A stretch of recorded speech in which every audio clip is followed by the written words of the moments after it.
India میں ایک بزرگ ہیں گنگو میں، شاہ عبد القدوس گنگوہی رحمۃ اللہ علیہ۔ گنگو میں ان کا بڑا مزار ہے، لوگ بہت کثرت سے وہاں آتے جاتے ہیں۔ ان کی جب وفات ہوئی تو ان کے ایک پوتے تھے جو بہت ہونہار بچہ تھا اور قابل بچہ تھا۔ 1-2 سال کے بعد وہ بچہ ایک مرتبہ اپنی دادی کے پاس بیٹھا تھا اور کہہ رہا تھا کہ مجھے اپنے دادا ابو کی باتیں سنائیں۔ تو دادی اس کو اپنے ہسبینڈ کی باتیں سنا رہی تھی کہ حضرت گنگوئی ایسے تھے، ایسے تھے، ایسے تھے، ایسے تھے۔ تو دادی نے کہا کہ بیٹا تم اتنے قابل ہو، تم اس نسبت کو کیوں نہیں حاصل کرتے جو تمہارے دادا کے پاس تھی؟ اس نے کہا دادو میں وہ نسبت کیسے حاصل کر سکتا ہوں؟ انہوں نے کہا کہ تمہارے دادا کے ایک بڑے اجل خلیفہ افغانستان میں زندہ موجود ہیں، تم ان کے پاس جاؤ اور ان کی صحبت میں رہو اور اس نسبت کو حاصل کر کے واپس وطن آؤ۔ بچہ چھوٹی عمر کا تھا، اس نے دل میں ارادہ کر لیا۔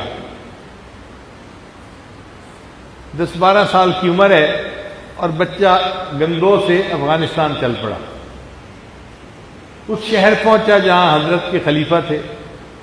ان کو جب پتہ چلا کہ میرے شیخ کا پوتا میرے ملنے کے لیے آ رہا ہے تو وہ شہر سے باہر استقبال کے لیے آئے، ان کو گھر لے گئے اور 3 دن ان کی خوب خاطر مدارت کی، کھانے کھلائے، خدمت کی، آرام پہنچایا۔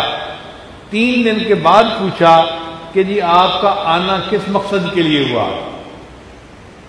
تو بچے نے بتایا کہ جو نعمت آپ نے میرے دادا سے پائی تھی میں اس نعمت کو پانے کی نیت سے آیا ہوں۔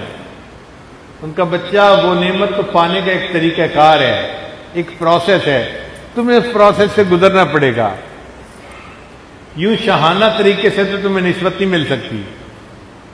کہنے لگے جی جو کام ذمہ لگائیں گے میں کروں گا۔ ان کا اچھا، مطبخ میں جہاں کھانا بنتا ہے تم مہمانوں کی خدمت کے کام پہ لگ جاؤ۔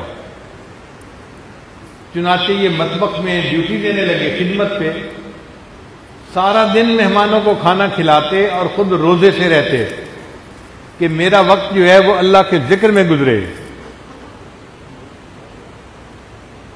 پھر ایک دن ایسا ہوا کہ شیخ نے اس زمانے میں شکاری کتے پالے ہوئے تھے۔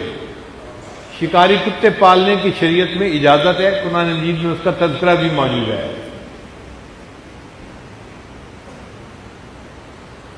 اور ان کے رکھوالی کرنے کے لیے بندے کی ضرورت تھی، تو شیخ نے اس نوجوان کو بلایا اور کہا کہ دیکھو ان کتوں کی رکھوالی آپ کے ذمہ ہے، ان کو کھانا کھلائیں، ان کا خیال رکھیں، ان کو نہلائیں، خبر گیری کریں ان کی۔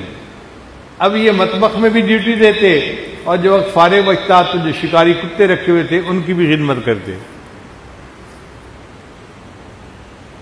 1 سال اسی طرح گزر گیا۔ اب یہ اپنے کام میں ایڈجسٹ ہو گئے، مگر بھوک کی وجہ سے طبیعت میں نقاہت بہت تھی، کمزور ہوتے جا رہے تھے۔ ایک بندہ کھانا نہ کھائے تو آپ بتائیں پھر اس کے اندر طاقت کہاں سے آئے گی؟ پھر دوسرا سال انہوں نے پھر اسی طرح مطبخ کی خدمت میں اور کتوں کی خدمت میں لگا دیا، مگر سکون آرام سے رہے کہ میرے شیخ نے جو کام ذمہ لگا دیا ہے مجھے کرنا ہے، اس کام کے کرنے سے مجھے نسبت ملے گی۔ اب اللہ کی شان دیکھیں، ایک دن شیخ نے پروگرام بنایا ہم جنگل میں جائیں گے شکار کے لیے، تو انہوں نے اس نوجوان کو بلا کر کہا کہ کل ہم نے جنگل میں جانا ہے شکار کے لیے، آپ کتوں کو تیار رکھنا اور کتوں کو آپ ہی نے سنبھالنا ہے۔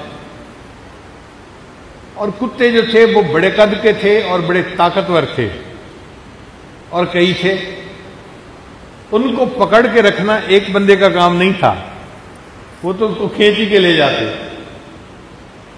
شیخ نے کہا کہ بھائی تم نے ان کا خیال رکھنا ہے اور کتوں کو چھوڑنا نہیں ہے، جو مرضی ہو جائے۔ چنانچہ جنگل میں گئے. اب کتوں کی نظر جب خرگوش پہ پڑی تو کتے تو بھاگتے ہیں. انہوں نے بھاگنے کے لیے زور لگایا اور یہ نوجوان ان کے پیچھے گھسٹتا ہوا جا رہا ہے. اس نے کیا کیا تھا کہ ان کی جو رسیاں تھیں نا اس کو ایک رسی کے ساتھ باندھ کے اس رسی کو اپنی کمر کے ساتھ باندھ لیا تھا کہ اگر میں کسی وقت گھسٹتا گھسٹتا گر بھی پڑوں تو میری کمر کے ساتھ رسیاں بندھی رہیں. وہ جو کتوں کو چھوڑنے والا ہے نا کہاں وہ مجھ سے نہ ہو. اللہ کی شان دیکھیں کہ کتے جب بھاگے تو نوجوان پہلے تو ان کے زور سے پیچھے بھاگتا رہا, پھر گر پڑا اور کتے اس کو گھسیٹ کے لے گئے. اب جب کتے گھسیٹ کے لے جا رہے تھے تو کبھی بازو پہ زخم آ رہا تھا, کبھی ٹانگ پہ زخم آ رہا تھا اور ان زخموں سے خون رس رہا تھا. عین اس عالم میں جب زخموں سے خون رس رہا تھا تو جو خلیفہ تھے ان کو کش میں ان کے شیخ کی زیارت نصیب ہوئی, عبد القدوس گنگوہی رحمۃ اللہ علیہ. اور حضرت نے اپنے خلیفہ کو کہا ہم نے تو اس نعمت کے لیے آپ سے اتنی محنت نہیں کروائی تھی جتنی محنت آپ نے اس چھوٹے بچے سے کروا لی. شیخ نے اسی وقت اس بچے کو بلایا, اپنے سینے سے لگایا اور نسبت کے نصیب ہونے کی بشارت سنا دی. خواجہ عبد القدوس گنگوئی رحمۃ اللہ کے یہ پوتے واپس آئے اور پھر اللہ نے ان کو خوب قبولیت عطا فرمائی. اس عاجز کو بھی ایک مرتبہ گنگو جانے کا موقع ملا تو شیخ عبد القدوس گنگوئی رحمۃ اللہ کے مزار پر ایک وقت میں 5-6 آدمی تھے, لیکن جو ان کے پوتے کا مزار تھا وہاں پر تو 100-200 بندے ایک وقت میں.